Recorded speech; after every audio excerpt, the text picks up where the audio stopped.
no immunity, then other things become evidentiary questions or questions really of jury instructions, in which any appeal is then an appeal from a final judgment, if any final judgment. And the immunity defense is never lost.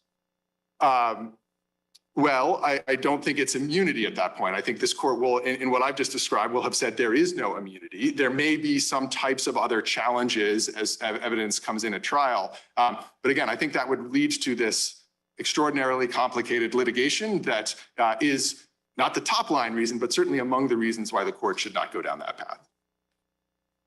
Since President Trump concedes that a president can be criminally prosecuted under some circumstances, he says that that is true only if he is first impeached and convicted by Congress. Do you agree that this appeal largely boils down to whether he's correct in his interpretation of the impeachment judgment clause? That is, if he's correct that the impeachment judgment clause includes this impeachment first rule, then he wins. And if he's wrong, if we think the impeachment judgment clause does not contain an impeachment first rule, then he loses. So I think that's basically right. I mean, the defendant's theory over the course of this litigation has evolved a bit. And I think now before this court, I understand the argument to be principally sort of the principal submission to be, as you've just described, this, what we call in our brief, the conditioned precedent argument, that there is only liability, criminal liability for a former president if that president has been impeached and convicted. And that is wrong for textual, structural, historical reasons, and a host of practical ones, one of which I'll start with, again, to just amplify the point. It would mean that if a former president engages in assassination, selling pardons, these kinds of things, and then isn't impeached and convicted, there is no accountability for that individual. And that is frightening. Now, to go back to some of the textual and historical and structural, my friend on the other side sort of suggests this is what the founders were talking about and this is what they were worried about. I think that's entirely an inaccurate representation of the founding era history. There's basically no discussion of the impeachment judgment clause, which I take the defendant's principled textual argument to be. What the impeachment judgment clause did was two things, as the district court described, right? It constrained the sanctions that Congress could place on an impeached and convicted officer, not only a president, any kind of officer, to removal or disqualification. And then it made clear that that impeachment did not impose some sort of preclusive bar on subsequent criminal prosecution. You would think that if there was this kind of impeachment first requirement, impeachment and conviction first, you might actually find something somewhere in the sources, the framing, the convention in Philadelphia, the ratification discussions, early history. There is nothing of that. We've cited certain things in our brief from James Wilson, from Edmund Pendleton, from Representative Dana that say this. Justice Story. I don't hear the defendant to offer anything other than, well, Hamilton. All that Hamilton was describing was the undisputed point here that a sitting president can't be subject to criminal prosecution until that sitting president is no longer in office, whether the removal from office is through impeachment and conviction or simply the end of the term. Now, one structural point as well that I just want to quickly make, the district court made this, which is if this rule were right, that would if the conditioned precedent rule were correct, it would pose significant separation of powers problem of its own. It would basically mean that the executive branch would only be able to prosecute someone if Congress had acted. And there are all sorts of reasons why, of course, Congress won't act. For one, they've never believed that it was required. And also, in certain instances, they may decide that they don't have jurisdiction. Many of the members of Congress seem to hold that view with respect to the defendant's second impeachment. Right. Thank you very much.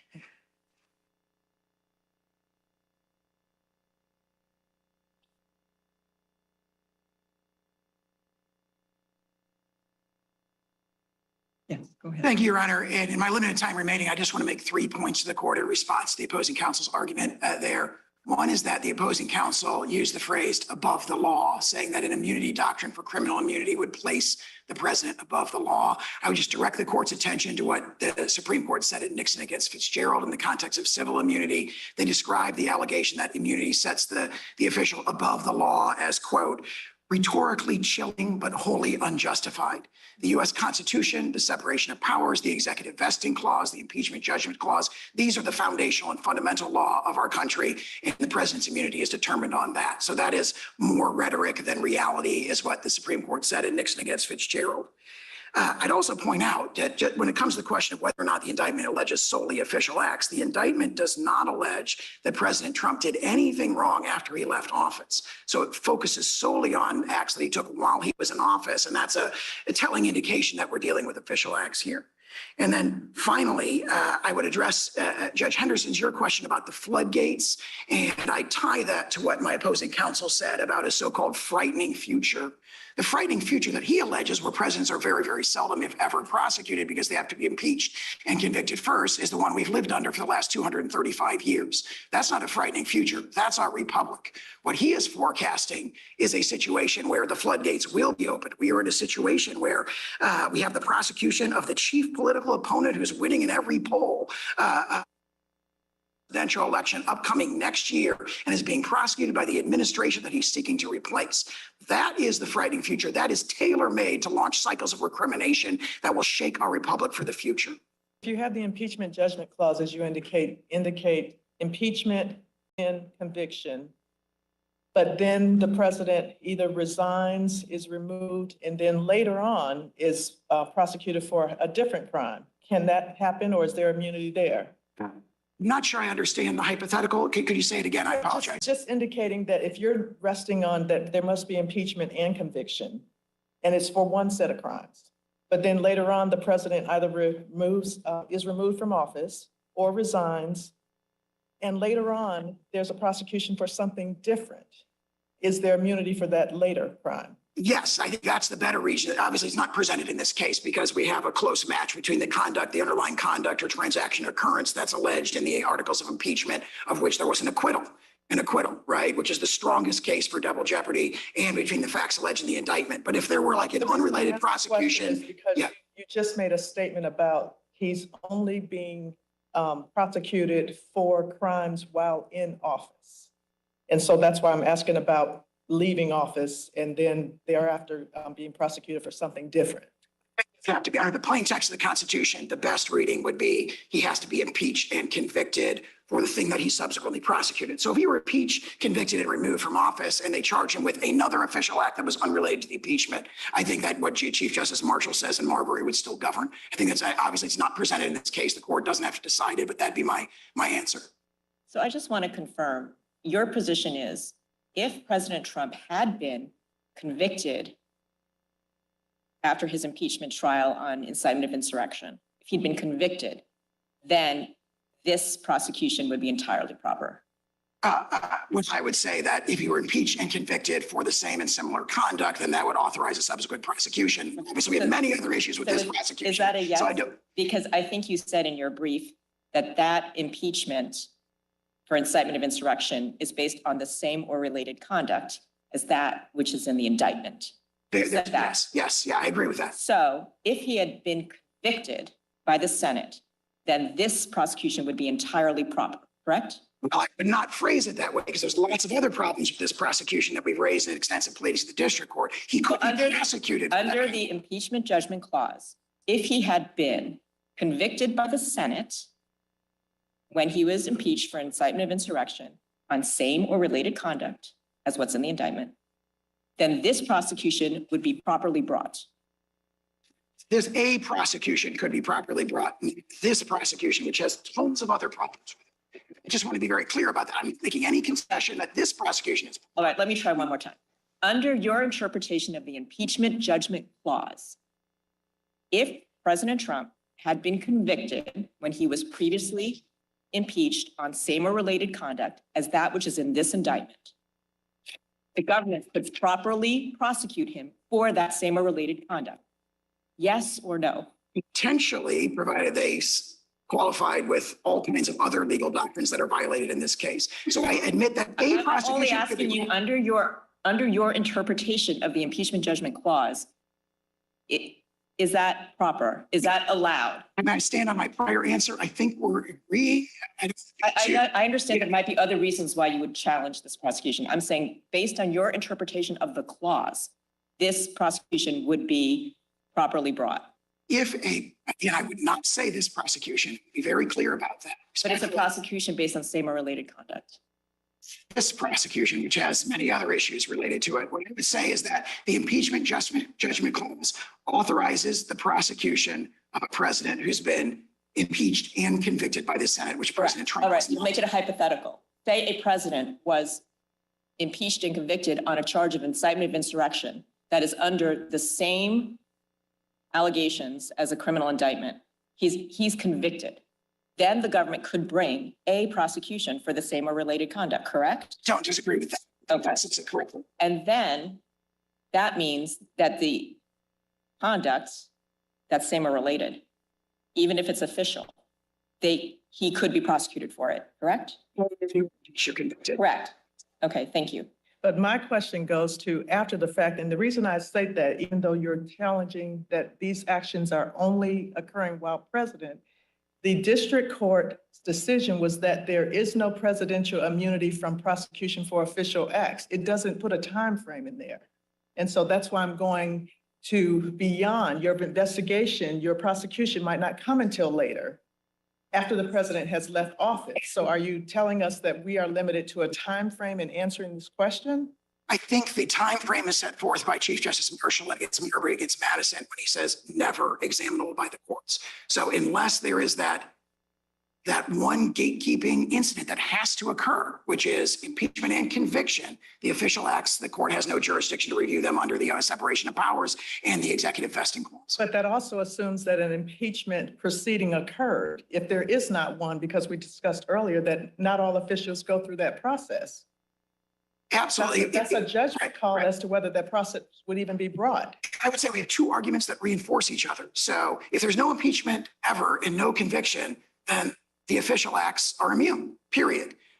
Further, the impeachment judgment clause incorporates a doctrine of double jeopardy that prohibits it, especially in the case of acquittal. So those are reinforcing doctrines that are set forth in the Constitution. If there are no further questions, we'd ask the court to reverse. All right, thank you.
say leave and don't tell anybody and don't lock anything down and just go?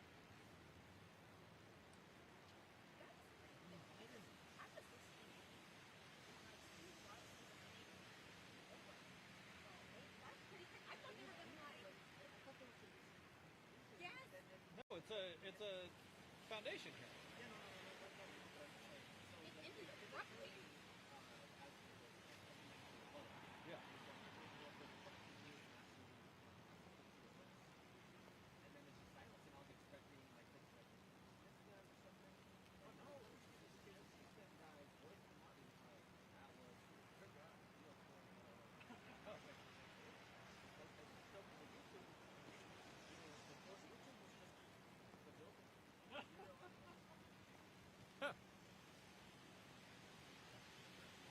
Okay.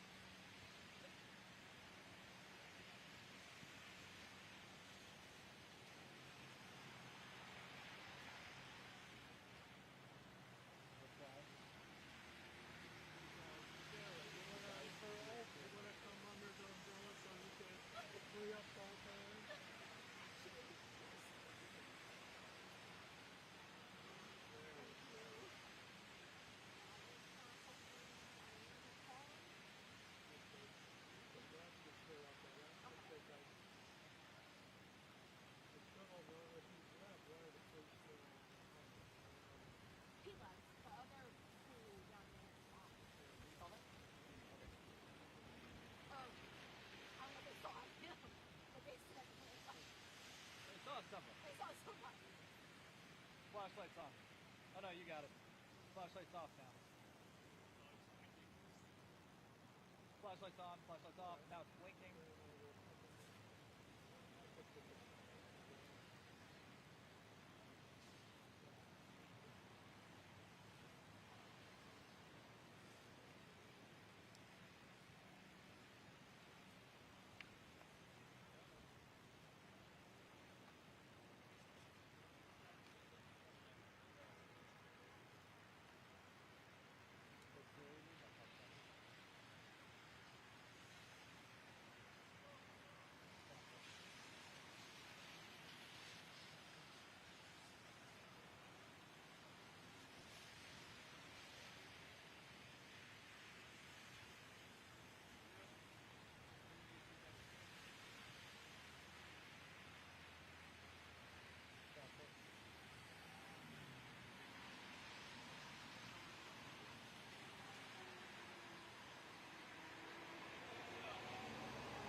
got trash.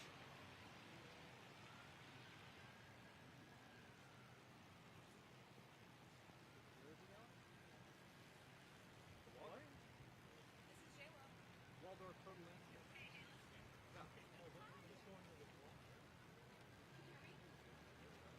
No, there's a Waldorf up the street.